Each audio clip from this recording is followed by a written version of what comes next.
Les débriefs, bienvenue à tous à ce nouveau numéro de votre magazine d'analyse d'actualité sportive, de grands rendez-vous sportifs. On va faire pour vous la lecture de matchs qui se sont disputés, comme celui qui s'est joué hier entre le tout-puissant Mazembe et l'Union sportive de Medina d'Alger. C'était pour le compte de la finale retour de la Ligue africaine de champions. On connaît le résultat, victoire de Mazembe 2-0, couronné du sacre 5e titre historique pour le Corbeau. Mais nous, on fait une analyse en profondeur du comportement des équipes et surtout de tous les joueurs sur le terrain. Avec moi pour faire l'analyse, c'est lundi deux analystes sportifs, Fléry Ndala. Bonjour Fléry.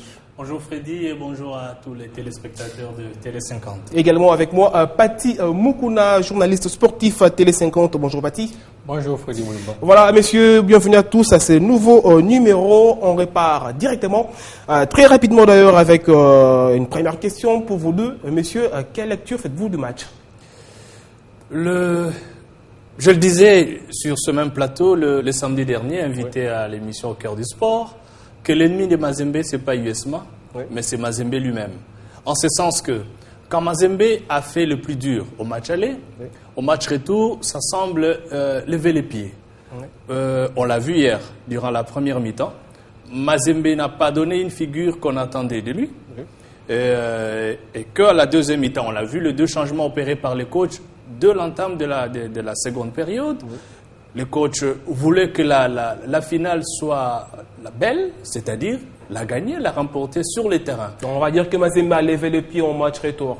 Je ne dirais pas que Mazembe a levé les pieds, mais je dirais qu'il y a eu un peu de crispation de la part des joueurs. C'était notre enjeu. Il se disait déjà vainqueur ou il se disait déjà non, il fallait éviter les faux champion. pas. Il fallait éviter les faux pas. Et quand on veut éviter les faux pas, souvenez-vous que c'est avec cette même génération que Mazembe a raté sa finale de la Coupe de la CAF il y a 2 ans. Avec cette même génération, Mazembe a été éliminé en demi-finale de la Ligue des Champions. Le match retour, pour les 2 matchs que j'ai évoqués, pour les 2 compétitions que j'ai évoquées, ont eu lieu au même stade. Et donc, même si Mazembe, pour ces fois-là, avait perdu à l'extérieur, mais devrait à tout prix remporter avec un score lourd, ou un score favorable pour se qualifier ou pour gagner la finale, ainsi de suite. Donc ça n'a pas été le cas. Alors pour une 3e expérience, avec tout ce qu'on a, malgré tous les discours étaient bons. Oublions les matchs allés, focalisons-nous sur le match retour, jouons normalement. Le discours n'est pas passé, semble-t-il. Il y a toujours un écart entre les discours. Sur Sodergueut. Je ne dirais pas cela, mais je dirais que c'est ça le sport. Il y a toujours... Et puis, souvenez-vous qu'il n'y a pas beaucoup de finales où on a vu de très, très grands matchs. C'est toujours assez limite, point de vue, parce qu'il y a trop de tactiques. Tu vois, s'il y a trop de consignes de la part des coachs, il faut faire attention à cela, il ne faut pas trop pousser de l'autre côté. Et peut-être aussi que le jeu de l'adversaire n'a pas permis à ce que Mazembe mette les pieds sur les ballons. Dans ce sens que... On va en venir rapidement, Pati Moukouna. Quelle lecture on fait de ce match? Est-ce que Mazembe a parachevé un travail qu'il avait déjà commencé depuis le match aller? L'essentiel pour une équipe, c'est d'abord, lorsqu'elle joue la finale, c'est de la gagner. Comme on le dit souvent, la finale ne se joue pas, mais elle se gagne. Ça veut dire que Mazembe a profité de cette intolérance des supporters algériens, parce que déjà au match aller, l'USMA s'est vu jouer la finale dans un stade où il n'est pas habitué. Le stade Omar El Hamadi n'est pas le stade de l'USM. L'USM joue au stade du 5 juillet. Un détail qui a joué. Un détail qui a joué parce que l'état de la pelouse synthétique n'a pas permis à l'USMA d'évoluer avec un bon football, surtout qu'au stade du 5 juillet, c'est une pelouse naturelle, ce qui fait que ça a tourné en faveur de Mazembe qui est plus habitué à la pelouse synthétique, ce qui fait que Mazembe s'est senti à l'aise en Algérie. C'est pour cela qu'ils ont fait le match. Au retour, l'entraîneur devait jouer sans Kalaba, qui est le maître de jeu. C'est comme ça que vous avez vu des gens comme Sikala ne sont pas allés, comme ils ont joué l'aller, aller tenter des attaques. Ça veut dire que c'était un match où les Algériens savaient qu'ils ont été empêchés par le terrain. Au retour, ils devaient faire le match. Et on l'a vu, ils ont fait douter Mazembe. N'était certaines maladresses des attaquants algériens. Ils auraient peut-être marqué en premier, Mais Mazembe, vu l'expérience, l'emplacement de joueurs, ils ont quand même pu gérer les Algériens jusqu'à dénouer le match à la deuxième période. Avant de venir aux performances des uns et des autres, est-ce qu'on peut dire que c'était une finale entre un géant et un petit poussé?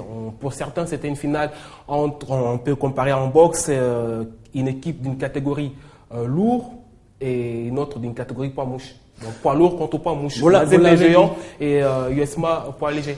C'est exactement cela, Freddy. Ouais. Donc la teinte de USMA, de la finale, reste une surprise. Reste une surprise, reste un exploit. On pouvait tout attendre du Maghreb, Al Ahly, Zamalek, même si on ne va pas enlever le crédit à ce club, d'autant plus qu'il a eu un parcours plus élogieux que Mazembe pour arriver en finale. Ce que Mazembe a pu faire, c'est dans les comptes de l'expérience, dans les comptes de la maturité, et au football ou dans beaucoup de domaines, ça compte. Je crois que Mazembe a dû puiser dans les acquis de l'expérience accumulée dans cette compétition pour être là où il est aujourd'hui. Et ça, on ne peut pas le négliger. Donc c'était un combat en défaveur de l'USMA. Pour Mazembe, remporter la finale demeure un fait pas anodin, ordinaire. Pour USMA, ça serait un exploit. Ouais, ça aurait, si c'était passé, ça aurait été le premier titre. Voilà. Ça aurait été le premier titre et, comme on l'a dit, on ne l'attendait pas à ce niveau-là. Ouais. Mais il est arrivé, comme je t'ai dit, on ne peut pas lui enlever le crédit. L'équipe a bien joué. La finale, c'est autre chose. On oublie tout. On donne pour les 180 minutes tout ce qu'on a dans l'équipe. Et c'est peut-être cela l'erreur de l'USMA à l'aller, qui n'a pas joué dans les bonnes conditions.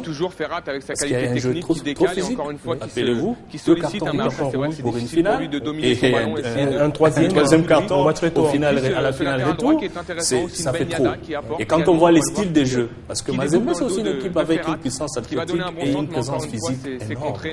Tu ne viens pas jouer avec un tel club en appuyant trop sur eux. Parce qu'ils savent le faire. D'abord, ils ont un joueur plus technique, comme Kalaba, un fin doubleur, mais il peut échapper à cela, même s'il a, passez-moi le terme, pété les plombs pour la finale aller. Il a cédé à la provocation. Et on connaît aussi un peu la mentalité de nos frères du Maghreb.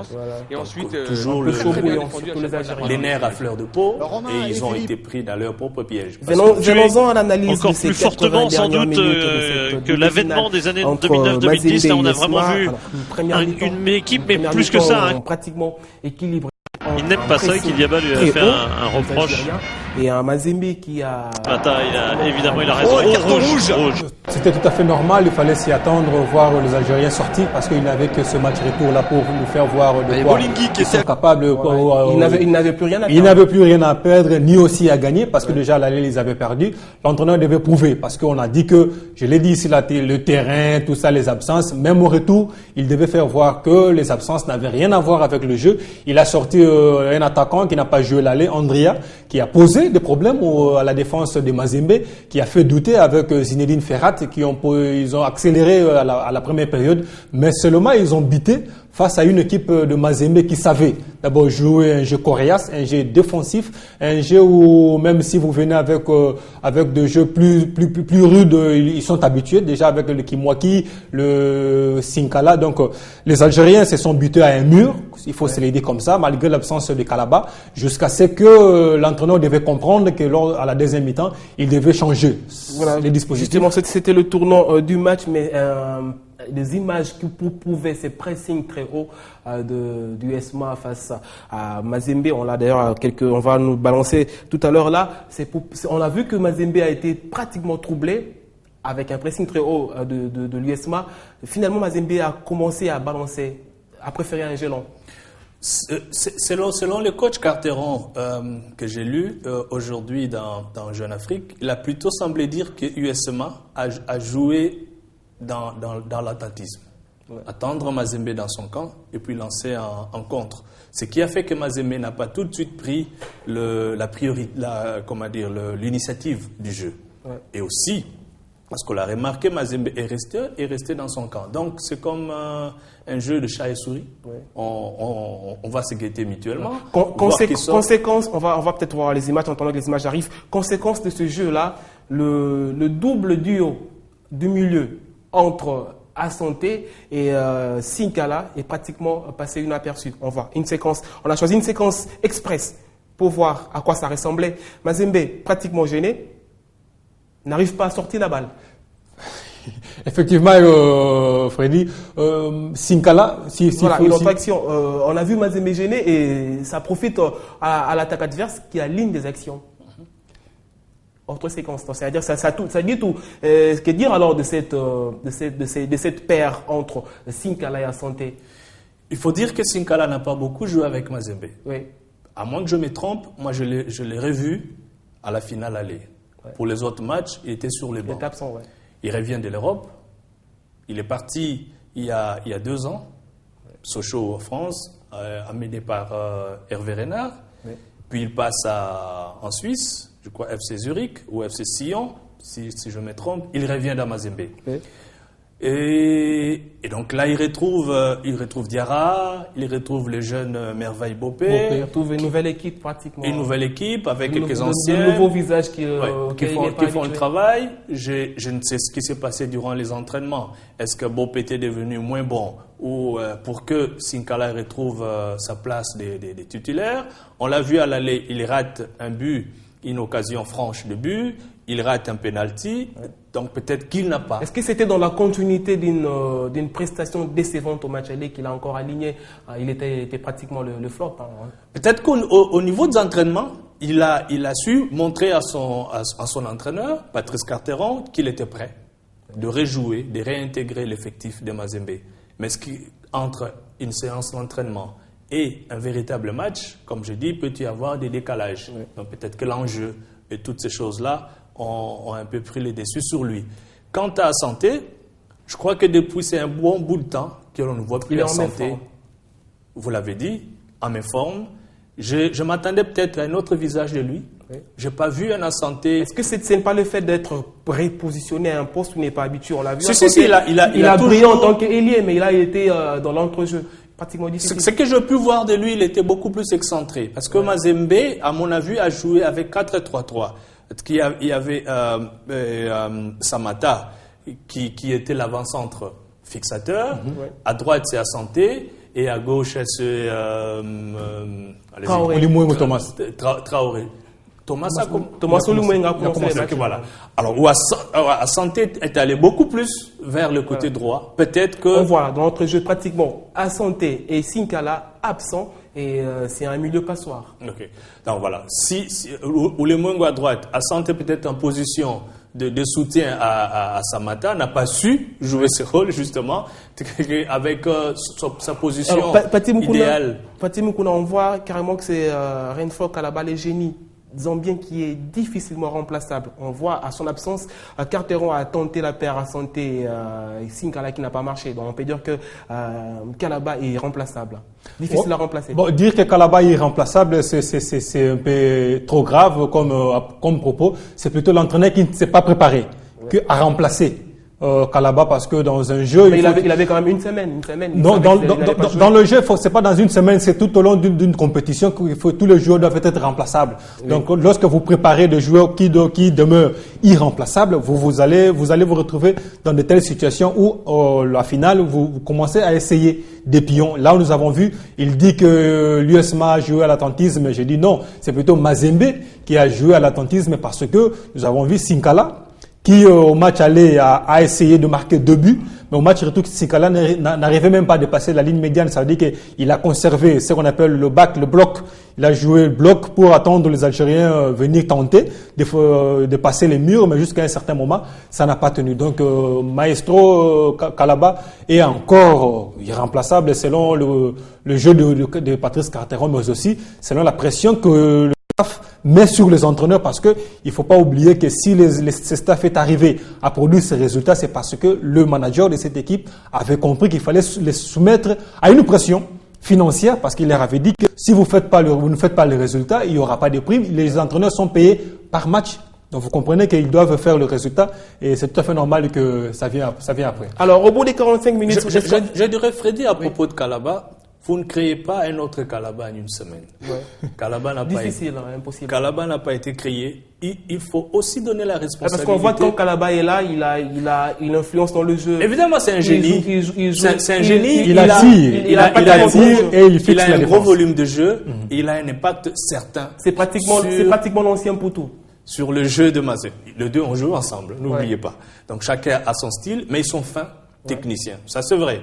Et quand tu lances un autre joueur, sa santé, c'est aussi un expérimenté. Oui. Mais qui est mais pas dans le même registre. Alors. Qui n'est pas dans le même registre, forcément, tu dois adapter les jeux et tu dois te préparer à beaucoup d'éventualités. En conséquence, au bout des 45 minutes, on a vu que Mazembe n'a pas pratiquement marché et a pratiquement frôlé le but. Et au bout de la mi-temps, on voit deuxième mi-temps, double changement. Kalaba, et plutôt Sinkala et Asante quittent le terrain. Ça veut dire que c'est un message. Carteron a compris que c'est un double maillon faible qu'il fallait sortir. À la place, il lance des jokers, Adjei et Assalé. Ça dit tout. Évidemment, Adjei, c'est un meneur, pas comme Poutou, pas comme Kalaba. Il a son style de jeu, mais c'est un créateur. Ouais. Donc, il fallait avoir quelqu'un qui puisse avoir cette initiative du jeu, prendre en compte le jeu au milieu du terrain de Mazembe et pouvoir alimenter correctement l'attaque.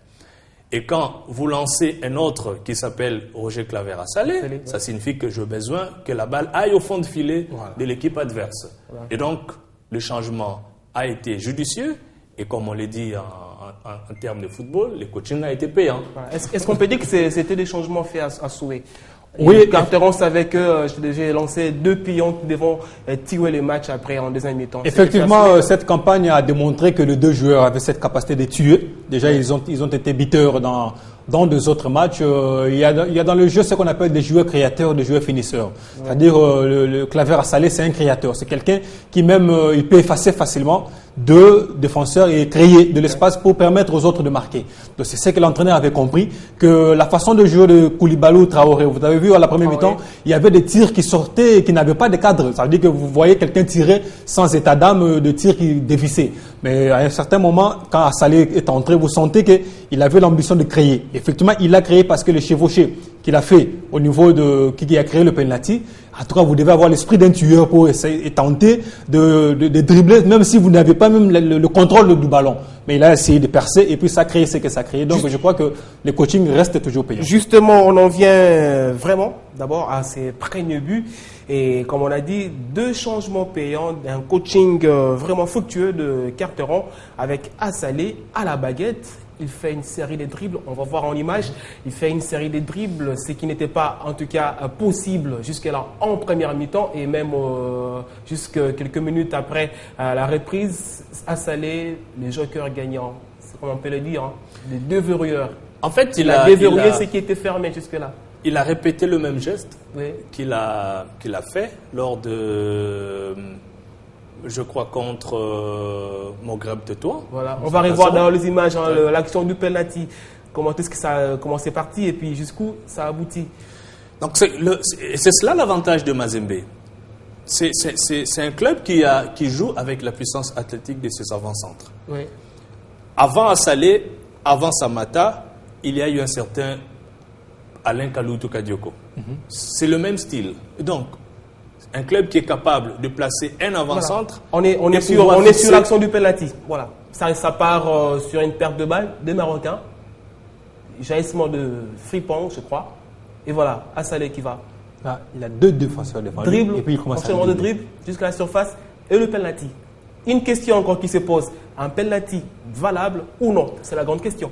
Trop dur. Je crois que c'est trop sévère de la part de l'arbitre.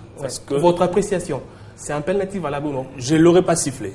Si j'étais juste monsieur l'arbitre, je ne l'aurais pas sifflé parce que je vois on va revoir les images dans plusieurs angles. On va revoir puis on va juger. Allez-y, on va revoir les images. Je vois Assalé perdre son équilibre. Ouais. Avant d'essayer... On joue dans la profondeur. Voilà. Ce qui n'était pas encore possible avec Mazembe. C'est avec Assalé à son entrée qu'on a joué la profondeur. Il fait une série de dribbles. Il est dans la surface. À ce niveau... Il s'écroule. Alors, qu'est-ce qu'on dit? On conclut quoi? Il y a penalty ou pas? On voit quand même que c'est un défenseur de UCMA qui touche en premier les ballons. Mais Assalé a joué parce que le ballon a directement changé la trajectoire. A joué avec à jouer avec intelligence, parce que avant d'entamer le dernier mouvement, il part en déséquilibre. Voilà. Et donc, il n'a pas été touché auparavant. Je crois peut-être que c'est cela qui donne enfin.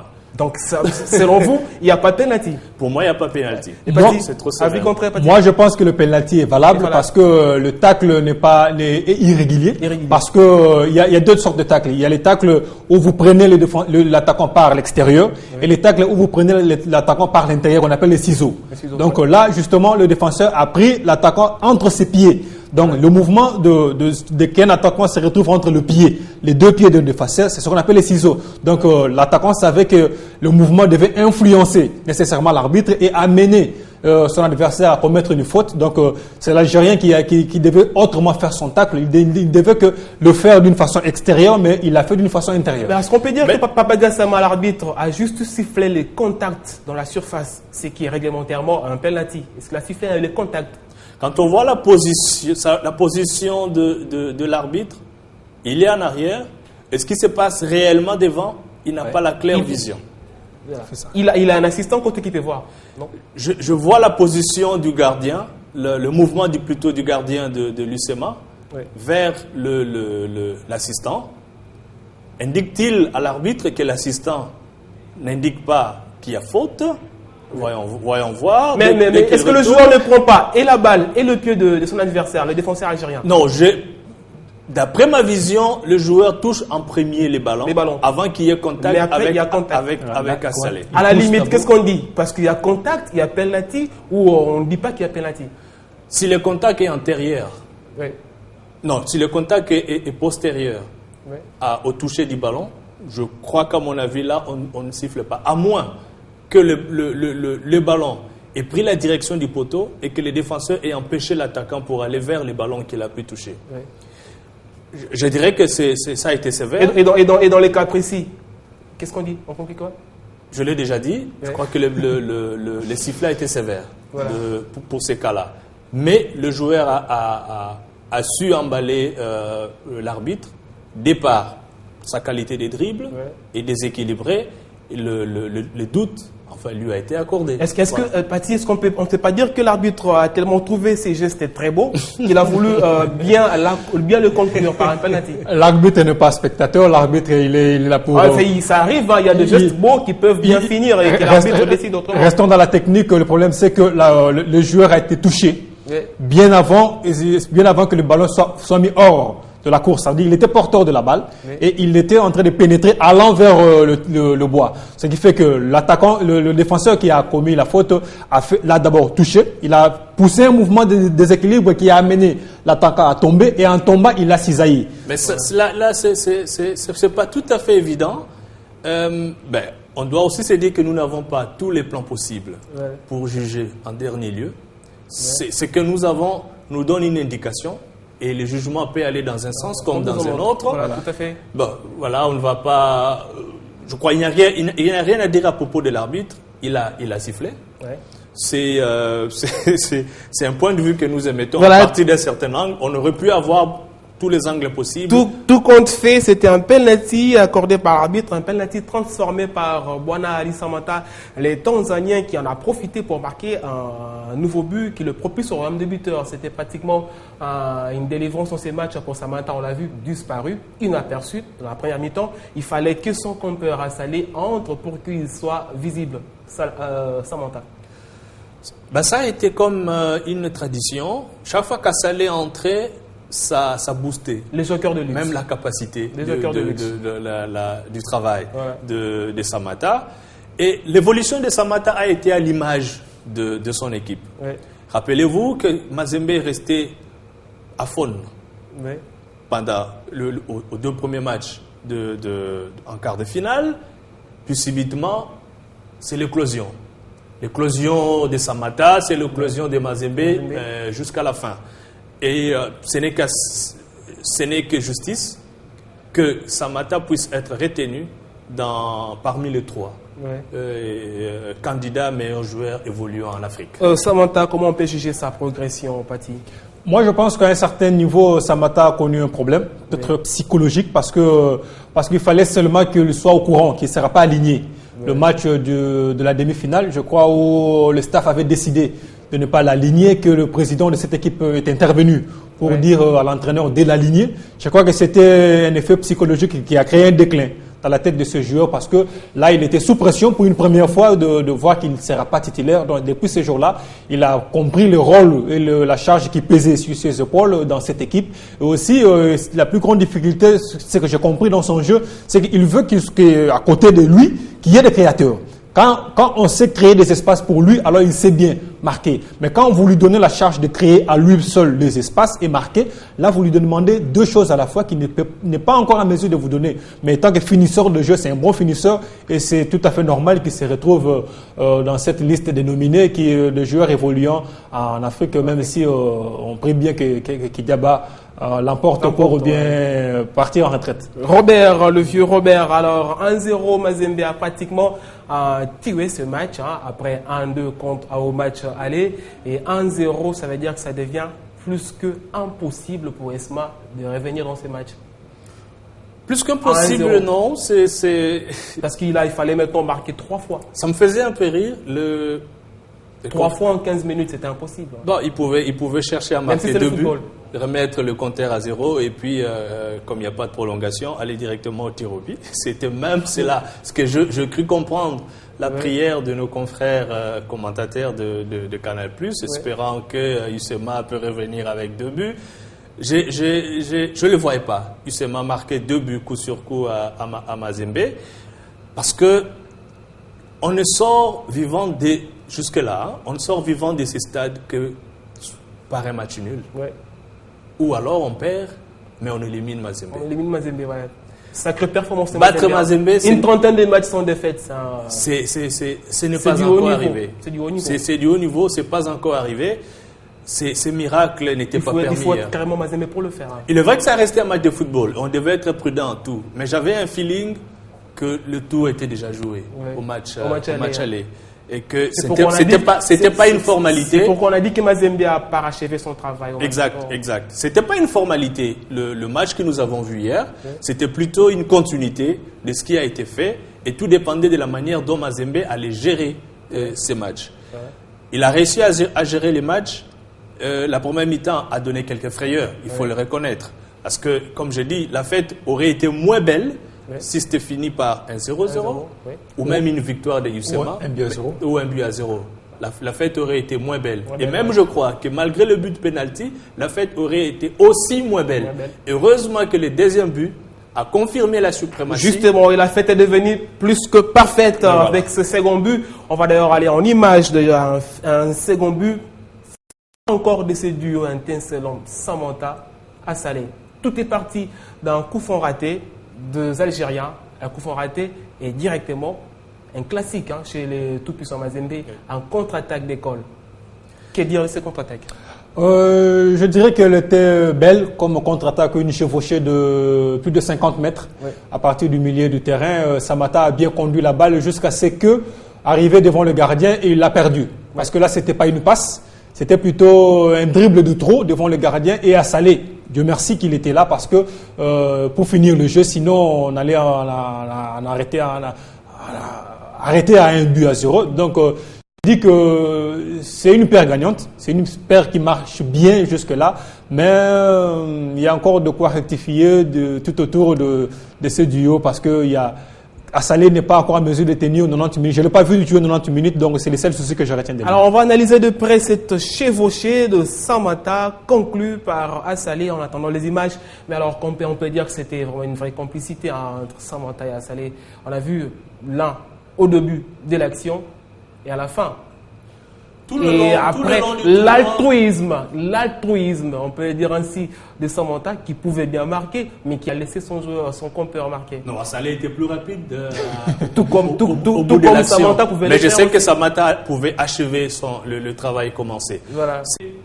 Je n'ai pas vu tout au long du tournoi une grande complicité entre les deux. Non. Mais dans ces matchs, on l'a vu. Ils n'ont pas beaucoup joué entre les deux. Pour une fois, pour un match de coupe, de finale. Oui, comme on dit, on met toutes nos... Voilà, on voit les images là. C'est parti par un coup franc, parti sur un coup franc qui va qui sera mal tiré, renvoyé par la défense de Mazembe et directement place à la contre-attaque. Assalé Devi et Samantha plonge dans une chevauchée. On suit la chevauchée, il tente un dribble. Est-ce qu'on peut dire que c'est voulu ou ce n'est pas voulu cette passe? Non, il n'y a pas passe là-bas. Il a tenté de dribbler. Il a peut-être poussé un peu trop loin le ballon. Ouais, c'est peut-être ça la conclusion. Il a trop poussé. La dernière couche avant d'arriver devant les gardiens. Mais ce qu'il faut souligner c'est l'envie d'aller jusqu'au bout de la part de ces deux attaquants. Et surtout d'Assalé. Et pour moi, ça c'est un cas d'école. Ouais. C'est un cas d'école pour comment mener une contre-attaque. Ouais. Il y a rarement de buts de contre-attaque dans notre football local. Très rarement. Parce que il n'y a pas, dans la transmission, c'est toujours très lent. On prend trop de temps pour faire passer. Assalé, fut-il un autre joueur qu'Assalé dans cette action, il aurait peut-être pu contrôler. Gagner du temps avant de laisser passer le ballon à l'autre. Alors, c'est ça le problème. Qu'est-ce qu'on peut dire? C'est Samantha qui a mal joué son coup ou c'est le gardien qui a mal joué? Parce que là aussi, c'est interprété. Voilà. Dernière touche avant les gardiens, c'était long, on trouve. On revient, on va revenir sur l'image. On ralentit peut-être. En attendant, on va arriver. Ce que je vois... Regardez l'avant-dernière touche. Là, c'est un peu long. Ouais. Et le gardien qui anticipe, qu'est-ce qu'on peut dire alors? Samantha ralentit tout petit peu vers la fin en voyant que son coéquipier est déjà là et qu'il pouvait finir l'action. Cette touche-là, elle est de trop ou pas? Avant le dribble? Ou est-ce qu'il a dribblé avant? La touche n'est pas de trop. Oui. Vous voyez, la tendance, c'est qu'il trompe les gardiens, qu'il placera les ballons à droite du gardien. Il a dribblé à 2 mètres du gardien. Plus de 2 mètres. C'est pas un dribble téléphoné dans ces cas-là. Quand je vois la position devant le gardien, il trompe le gardien qu'il mettra les ballons à sa droite. Voilà. Regardez, il dribble sur le rond. À ce niveau, voyez la position. Et le gardien, il est à 2 mètres. Il peut bien anticiper. Voyez la position. Le gardien a tenté d'aller vers la droite. Il a téléphoné. Il a téléphoné son dribble. Bien avant son dribble, le gardien savait déjà de quel côté ira Samantha et le gardien a anticipé ce qui a mis Samantha en difficulté. Nous parlons de la droite. Oui, effectivement. Parce que Samantha est intelligent, il change directement de côté. Mais donnons aussi le crédit au gardien. Parce que si c'était laissé aller dès la première feinte, il serait peut-être tombé à droite. Mais alors, attendons. Est-ce que dans ces genres d'actions, qu'est-ce qui est plus fatal ou qu'est-ce qui est fait très mal? C'est les dribbles tentés à plusieurs distances avant le gardien ou c'est l'intelligence carrément du gardien? Je donnerai le crédit au gardien parce qu'il y a une feinte vers sa droite. Il s'est ressaisi très vite. Est-ce que la deuxième feinte de Samantha vers la gauche du gardien n'était pas faite avec une technicité plus rapide? Si bien que le gardien s'est ressaisi et avec une certaine agilité, il est parvenu à la hauteur du joueur. Mais Samantha a mis les ballons hors de sa portée. Si c'était tout près de son pied, le gardien peut-être aurait plongé vers son pied et ouvert les ballons. Plusieurs attaquants auraient directement tenté de placer une action, de placer le but. Parce qu'on voit les gardiens, on sait trouver le but. Non, dans la technique de buteur, ce qu'il faut commencer, c'est par fixer les gardiens. Et c'est ce qu'il a fait. Il a fixé les gardiens. Ça, vous voyez, l'homme le plus habile dans ce genre de mouvements, on va le citer, c'est Tresson Poutou. Commencez par fixer les gardiens pour voir de quel côté il va aller. Et ainsi, on peut prendre une autre décision. Alors, Paty, dans ces cas, c'est le gardien qui n'a pas donné l'indication, alors? Non, le gardien, c'est un bon gardien. Malgré qu'il a encaissé des buts, je vous dis que c'est un bon gardien parce qu'à cet angle-là, si vous essayez de placer directement une frappe, le gardien va vraiment avoir ce ballon parce que l'angle des tirs est très réduit. Tous les deux angles sont bloqués par les gardiens. Il savait que Samantha n'avait qu'un seul choix, c'est lui de dribbler. Et il savait qu'en dribblant, il a influencé Samantha, il n'a pas voulu que Samantha aille de l'autre côté, il l'a amené du côté où c'était facile pour le gardien. Et Samatta s'est pris dans un piège, il a plus poussé le ballon. Et j'ai dit Dieu merci parce que même le but de Samatta n'allait peut-être pas arriver parce que le gardien a suivi jusqu'à la fin afin que Claver à Salé ne... Alors, je crois qu'il aurait quand même, il aurait pu achever le travail lui-même. Alors difficilement. Alors dernière question assez anodine par rapport à ce deuxième but. Si on pouvait trouver celui qui a mal fait, celui qui a mal joué dans l'action, c'est qui? C'est Samatta ou c'est les gardiens? Même si, malgré qu'il y a le but, qui est-ce qui a mal joué? Non, c'est pas une bourde de la part du gardien, donc il n'a pas mal fait. Il a fait son travail. Ouais. L'attaquant a été aussi intelligent en poussant les ballons un peu plus, donc au-delà de la portée du gardien. Tout comme on peut dire que le gardien fait tout ce qu'on conseille au gardien, ça veut dire sortir pour réduire l'angle. Tout à fait normal. Ça, c'est un cas d'école. Alors, qui est-ce qui a mal fait dans l'action? Non. C'est la question. Non. Il est des cas où vous avez un très bon tir et un gardien qui vous fait une belle parade.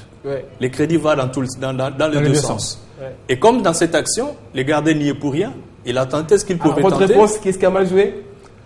Non, je dirais ce qui a mal joué, je dirais que Samatta a joué son parce qu'il faut répondre à cette question. Justement, un petit test. Qui a mal joué dans l'action? C'est Samatta ou les gardiens? Samatta n'a pas bien joué parce que dans le cas où il n'y avait pas Claver à Salé, il n'aurait pas bu. Il n'aurait pas bu. Voilà, c'est Samatta qui a mal joué. Ou il aurait marqué alors difficilement, soit en commettant une faute en marchant sur le gardien.